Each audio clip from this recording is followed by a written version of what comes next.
Sejarah Jembatan Ampera Palembang. Ternyata modal awal pembangunannya cuma Rp30.000. Datang ke Palembang, Sumatera Selatan, Sumsel, kurang pas jika belum berfoto dengan latar belakang Jembatan Amanat Penderitaan Rakyat, Ampera. Jembatan yang terbentang di atas Sungai Musi Kota Palembang ini memiliki panjang 1.177 meter, lebar 22 meter dan tinggi 63 meter dan jarak antara menara 75 meter. Awalnya, semua bagian tengah jembatan ini bisa diangkat agar kapal-kapal besar bisa lewat. Namun sejak tahun 1970 aktivitas turun naik bagian tengah jembatan ini sudah tidak dilakukan lagi. Sebab, waktu yang digunakan untuk mengangkat jembatan ini dianggap mengganggu arus lalu lintas di atasnya. Dan pada tahun 1990, bandul pemberatnya dibongkar karena dikhawatirkan dapat membahayakan. Jembatan yang berada di tengah-tengah kota Palembang ini menghubungkan dua kawasan, yakni seberang Ilir dan seberang Ulu. Kawasan ini dipisahkan oleh Sungai Musi. Pada saat itu, jembatan ini merupakan jembatan terpanjang di Asia Tenggara. Dikutip dari situs ID Wikipedia orang, ide membangun jembatan untuk menyatukan dua daratan di kota Palembang ini sebetulnya sudah ada sejak zaman Gemeente Palembang, tahun 1906. Saat jabatan wali kota Palembang diduduki oleh Lecok de Ville, tahun 1924 muncul kembali gagasan untuk membangun jembatan tersebut. Namun, sampai jabatan Lecok de Ville berakhir bahkan saat Belanda pergi dari Indonesia, proyek pembangunan itu tetap tidak pernah terrealisasi.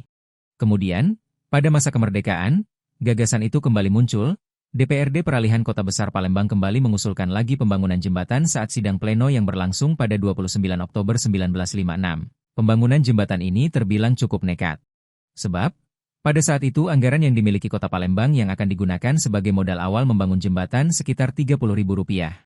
Kemudian tahun 1957, dibentuk panitia pembangunan, yang terdiri dari penguasa Perang Komando Daerah Militer 4 Sriwijaya, Harun Sohar, dan Gubernur Sumsel, H. Bastari dan pendampingnya Wali Kota Palembang, M. Ali Amin, beserta Wakil Wali Kota, Indra Caya. Tim ini kemudian melakukan pendekatan kepada Presiden Soekarno untuk mendukung pembangunan jembatan tersebut. Setelah bertemu, gagasan tersebut disetujui oleh Bung Karno, dengan syarat dibuat juga taman terbuka di kedua ujung jembatan itu. Kemudian pada April 1962, pembangunan pembuatan jembatan pun dimulai. Biaya pembangunannya diambil dari dana pampasan Perang Jepang. Tak hanya itu, jembatan ini pun menggunakan tenaga ahli dari negara Jepang. Proses pembangunan jembatan ini memakan waktu 3 tahun. Dikutip dari Kompasiana.com, jembatan tersebut diresmikan pada 10 November 1965 oleh Gubernur Sumsel Brigjen Abu Jazid Bustami. Sebagai pernyataan terima kasih kepada Presiden, jembatan tersebut diberi nama Jembatan Bung Karno karena dengan sungguh-sungguh memperjuangkan warga Palembang untuk memiliki sebuah jembatan di atas Sungai Musi. Dikutip dari Garuda Ristek Dikti Go ID, pada tanggal tersebut seluruh bangsa Indonesia sedang memperingati Hari Pahlawan yang ke-20. Dan pada tanggal itu, rakyat Sumsel telah menerima hadiah Hari Pahlawan dari Bung Karno.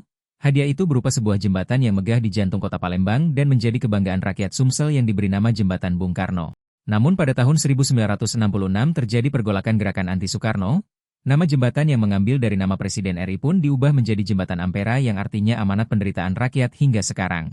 Sejak saat itu, Jembatan Ampera menjadi salah satu ikon yang membentuk kekhasan identitas kota Palembang. Beberapa tahun setelah diresmikannya Jembatan Ampera di Palembang, bersatunya wilayah hulu dan hilir serta lancarnya transportasi lewat jalan darat membuat para pedagang berperahu mulai beralih menggunakan kendaraan darat. Terbentuknya Pasar Benteng juga merupakan salah satu bentuk dari perubahan orientasi dari air ke darat. Komunitas pedagang buah dan sayur di Pasar Benteng merupakan komunitas yang dulunya berjualan di Pasar Apung Sungai Musi.